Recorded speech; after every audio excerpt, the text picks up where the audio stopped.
There's a moment that shows up in almost every growing business. A client issue slips through, nothing big at first, just something small. Maybe an email was missed, maybe a small detail didn't get handled, follow-up was delayed.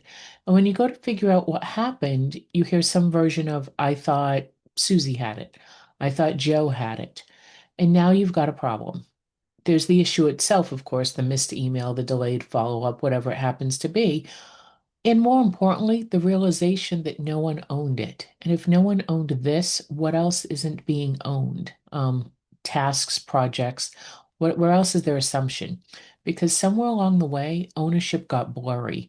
And when ownership gets blurry, trust starts to break. Welcome to Trust Leaks. I'm Sandra Martini, and this podcast is about the invisible breakdowns inside your business that quietly erode trust before you ever see them on reports or in your profit. You see, most business problems don't start as big failures. They start as small misalignments and they compound over time. One of the most common and most expensive, actually, of those misalignments is what we're talking about today: responsibility diffusion.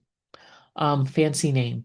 Responsibility diffusion is actually when multiple people or systems are involved, but no single person or system is actually fully accountable. This is what happens when ownership is unclear and work exists in the gaps between people, roles, systems, teams. And the dangerous part about this, everything looks like it's working right up until it doesn't. So instead of ownership being defined, it becomes assumed, and assumptions don't scale. Assumptions don't bring you referrals. Assumptions don't bring you recurring clients. So what does responsibility diffusion actually look like in a business? Well, it's a follow-up that someone was supposed to send. It's client questions that sit unanswered. It's tasks that move halfway through a process and stop. Internal handoffs that aren't clearly defined. Team members waiting instead of acting. I attended a client event a couple of years ago, and when I show up and I'm looking at everything, and I'm looking like, where are the name tags? There were no name tags. Like, okay, where's this? There was none of that. The actual assigning of ownership of making sure certain supplies were there, everyone assumed that somebody else had it. And in the end, no one did. See, from the inside, it looks like we're all working hard. Everyone believes we're working hard, we're going, we're getting it done. From the outside, however, no one's really on top of this. That's what your clients are thinking. That's possibly what your prospects are thinking. That may even be what your vendors are thinking if you're waiting on them for something. So you have the two sides where we're working, where everybody's on board, we're motivated, we're making things happen. And from the outside, this ball was dropped. I didn't hear back on this. What about that? There's this feeling of unreliability because no one's really on top of it. So now that we know what responsibility diffusion is, why does it happen? Well, roles are loosely defined. Handoffs are implied instead of explicit. Ownership isn't assigned at the task level or all the way down.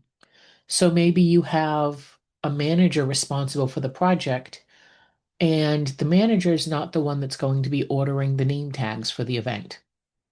Okay, so things need to be assigned all the way down on the task level. Leaders assume clarity instead of confirming it. Growth outpaces structure. So the more collaborative your team is, even you and your client, the more vulnerable you are to this, the more the assumptions creep up, because collaboration without clarity creates gaps. And gaps are the one thing that we're looking to avoid at all costs. You see, the impact when it comes to trust on this is internally, frustration increases. After all, we're working so hard, we're trying to get this done. There's this perceived imbalance in effort. There's slower decisions, and we talked about decision latency a few episodes ago. So all of that is going on internally, which is not helpful for the team. Externally, your clients feel dropped, confidence decreases, and their just checking in communications, their emails, they increase because they don't know if anyone's got it. Whatever the it is, they don't know if anyone's got them. Is everything being done? Is it done the way they think it's being done? Okay, and we talked about that last episode. There's a leadership trap here. The leaders often assume if everyone's involved, it's covered. However, involvement is not ownership. So, as much as they're thinking, great, everything's covered because we've got the whole team sitting around this conference table or around this Zoom call, and if tasks aren't assigned, okay, who owns this? Who owns that? Who owns this? So assigned, so that people understand that that's assigned to them. See, ownership is not shared, collaboration is. So we want to make sure that we've got that ownership because involvement alone isn't ownership. So there's a simple practical fix to this, and it's one question. What's the one question? Who owns this start to finish? That's it. That's the question. And whether it's you with a team, you with a virtual assistant, or you with a client, who owns this? Who owns the next step? Who owns the process? Once that's decided, assign it, communicate it, and confirm it. That's it. Clarity removes friction before it even shows up, and you need to have that clarity. And this can feel a bit like overkill, particularly for smaller teams. It's not. My team and I had a call earlier this week, and I thought someone had something. She thought I had it. Nope. Neither one of us did. We had had a discussion and we didn't document who was the final owner. So even in our business, we still see this. So you want to make sure that you have that clarity. You assign someone and you communicate it. Responsibility diffusion can show up in ownership leaks, process leaks, follow-through leaks. There's a whole bunch of places. So if things are starting to slip, this is one of the first places to look. I mentioned earlier that it can also be systems. When you're using multiple systems, for example, I work with a client that uses two different CRMs for very different purposes and a learning management system. Okay, so now they've got three potential systems where customer data is stored. Which one of those is the source of truth? Which one of them owns the responsibility of the data? And for those systems, what team member owns them? Is it the same team member for all? Is it different team members?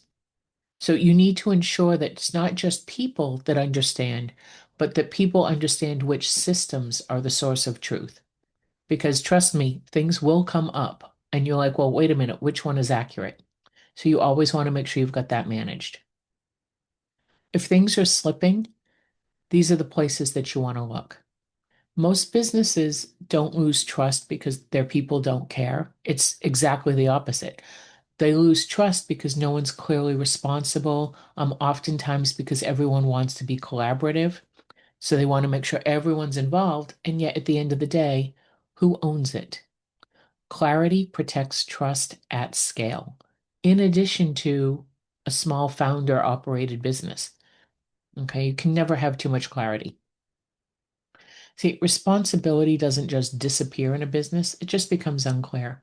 And when it's unclear, your trust factor with your clients, your prospects, your vendors, your team members, it takes a hit. If you're curious about your business's trust score, take the free Trust Leaks diagnostic at trustleaks, Leaks, trustleaks.com. The link is also in the description. And if you like today's episode, be sure to subscribe or follow the podcast so you don't miss what's next. See you in the next episode. We'll be discussing follow through gaps and how they can damage client relationships. Until then, make it a great week.